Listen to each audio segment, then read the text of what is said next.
Since childhood, we've been taught that stealing is bad. And stealing is bad because nobody wants their things taken away from them. But if stealing is bad, what about stealing something you can't hold in your hands? That's an ongoing question behind the argument of musical piracy. The two sides of the argument, though, the music industry and the consumers, have very different ideas behind if music piracy should be illegal or not.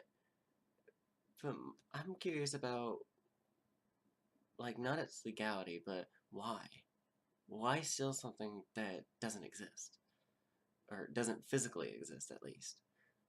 Well, according to Brown and Krause's book, the psychological predictors of engagement in musical piracy, most people just download music because it's more easy and convenient.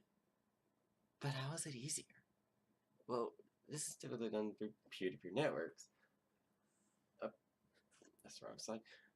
Peer-to-peer networks typically are file sharing sites that allow two computers to connect to one another. While they are connected, they are free to share files among one another. This includes music files.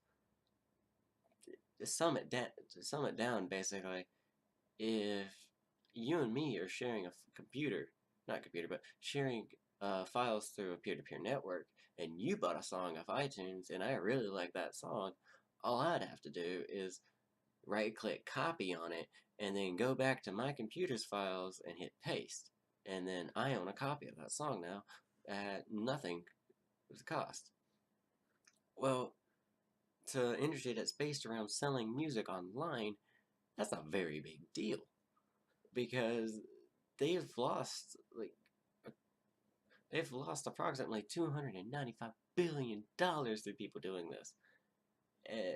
Stated by Green and Sinclair's 2015 article developing a typology of today's music consumer. Well, that's a huge amount of money lost. They also it's mitigated. It's mitigated because of copyright laws and royalties and merchandise and concerts. They get money through royalties because if their song is used in a movie, let's say, the movie has to buy the rights that says the company lets them use that song. And every time that movie is played, money goes, or every time that scene in the movie is played, where the song is played, it is that money goes to the company that bought the song. And then concerts, I mean, those generate a lot of money because people like to watch their bands perform live. It's kind of like, yeah, so they go high dollar, and those money goes to the music industry. Then also just the fact of merchandise. Who hasn't seen a Kiss t-shirt or a Kiss poster? They've sold millions of those things, so they've gotten millions from it. So it's kind of mitigated by the amount of, yes, you've lost a lot of money through people sharing these songs, but you also got a lot back. Well, if you go back to the whole idea of why is it easier, if you think about theft, think about theft in a way of typically if I steal something from you, like if I steal this calculator from you, it's because one, I really needed a calculator and I can't afford it. Or two, I don't want you to have that calculator, so I'm gonna take it from you. That's typically the two motives behind theft. But if you're just sharing music in a way where it doesn't harm the other party, is it really theft? Like, yes, it hurts the party that built it, but that like developed it, but it's still it's kind of just like it's a gray area that's unexplainable. Well, a lot of people who also do share files like that and they get music for free, they also have been reported to buy music. According to James Gedd in the 57 million Americans are downloading music illegally article on Tech Times. So, why? Well, typically the songs that they illegally download are of artists they don't particularly care for.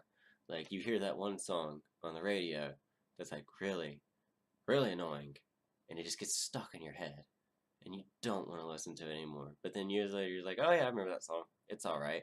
And you see someone has it, it's like, oh okay, I might as well. Like I'll listen to it for nostalgia. People typically do it like that. So, is it bad?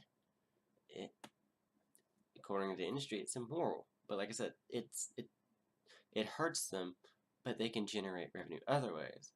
Matter of fact, there is an in-between service where people can search music and have music at their fingertips and do whatever they want with it without ever paying for it. Let me rephrase that. They pay for it, but not for each individual song. Services I'm talking about are Spotify, Amazon, YouTube Music. Those are all streaming services where a person can type down a song and play it anytime they want. Now, if they have a free version, they typically will have ads, and those ads will pay the service, and the service pays copyrights to the music industry. So it's an in-between area of, like, you have this type of service now, and I mean, if you can argue, yeah, you got one ads, but you can also pay a really small monthly fee to use that service. And Spotify, if you do have their service, you can download their music. Straight up download, which is, to many places, it's illegal. But yet you're paying a monthly fee and you can download for a lot less of basically buying every song in existence. You can download pretty much every song on their database. It's that gray area. So it's interesting, the thing. So basically, it's an argument of if it's moral or not, or it should be illegal or not. But and then if also should peer-to-peer networks should be illegal or not because people share files. Well, if a messenger brings a letter saying that her husband, if a messenger brings a letter to a woman that her husband died, do you shoot the messenger? No, because these file sharing networks is also used for stuff that's like a student turning in a video speech to a professor. That's a peer-to-peer network, in a way, because I have to upload the file to it, but then the professor can download it, so it's still considered a peer-to-peer network. Anyways, so there are multiple things behind the whole idea of stealing music. But yet, is it still stealing music? And why do people do it? Well, it's just more convenient. It's like, or not necessarily convenient, but it's still of, like, that's one answer, but why? Because you have these streaming services now. So basically, why would you steal music?